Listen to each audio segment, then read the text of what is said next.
I tried my best to not be seen by any of them at all. On the day that Miss Lady came to view for the first time, the property agent sent his daughter to do the viewing on his behalf.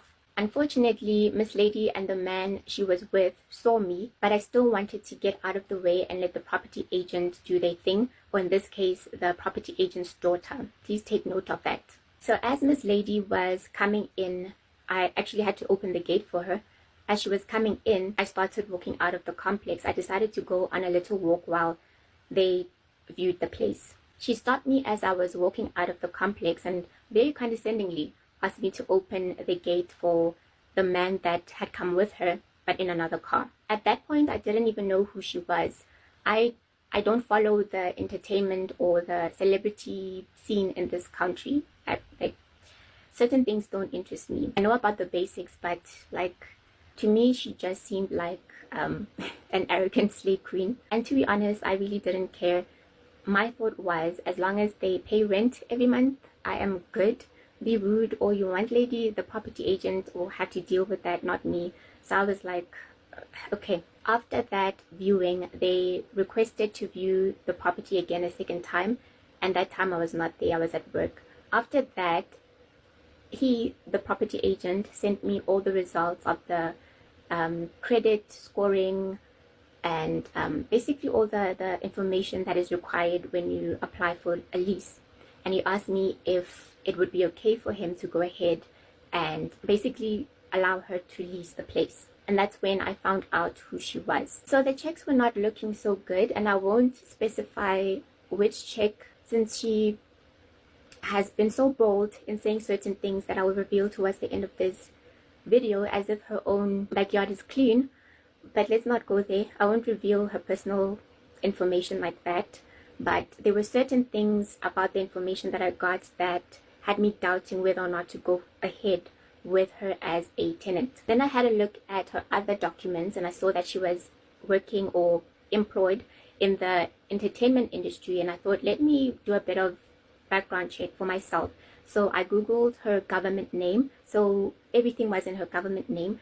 If I'm not mistaken, there was a company name in those documents that is linked to her stage name, but it was still not clicking who this person was. So I googled her government name, and that's when I found out that, oh, she sings that song and that song. So I could recognize her by the songs or the music that she has put out there. What surprised me was the magnitude of her celebrity. So I know some of her songs. I hear them almost daily on the radio, or every time actually I listen to the radio, at least one of her most popular songs will come up, especially in certain radio stations.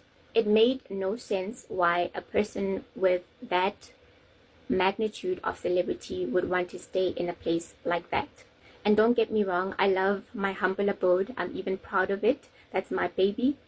But still, something just wasn't adding up. I was in desperate need of a tenant, and I'd also become accustomed to God doing miraculous things for me. But in this situation, it was clear that I had either reached a new level in my walk with God, or the devil was trying it. There was a sense of relief in that I found a tenant, but then there was also doubt in that this could be a risky chance to take, considering the results of her checks. At the back of my mind, I kept being reminded of a woman that I had seen a few years back, or a few years before then, a singer that I had seen on the 7 o'clock news, and she was basically alleging that she was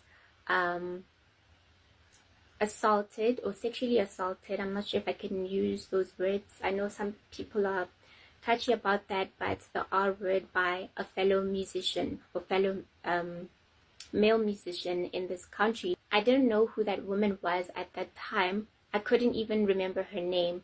All I remembered was how deeply saddened I was by hearing her story, or her side of the story, and also knowing that people did not believe her. Because I know what it feels like to have people do things to you, and then people don't believe you. I know that pain. And I know that this happens all the time, but the thought of a woman lying about something like that is beyond me.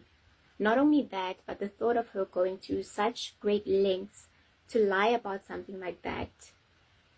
I mean, she went all the way to the 7 o'clock news. This was no gossip or entertainment news station or vlog, or this was the serious world news or the 7 o'clock news. I think, like, I'm trying to make sense of this, but it was no like airy fairy stuff. This was like a place where there's real journalism and, you know, the 7 o'clock news. Anyway, I prayed about my decision before I made it, and the results or the answer I got from my prayer from the Holy Spirit was that I should go speak to a certain person about it.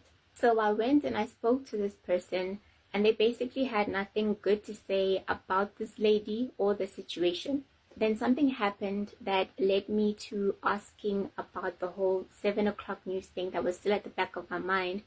And this person basically confirmed that it was her that was on the 7 o'clock news alleging certain things. The person also told me to go and watch a certain video where this lady or Miss Lady was being interviewed.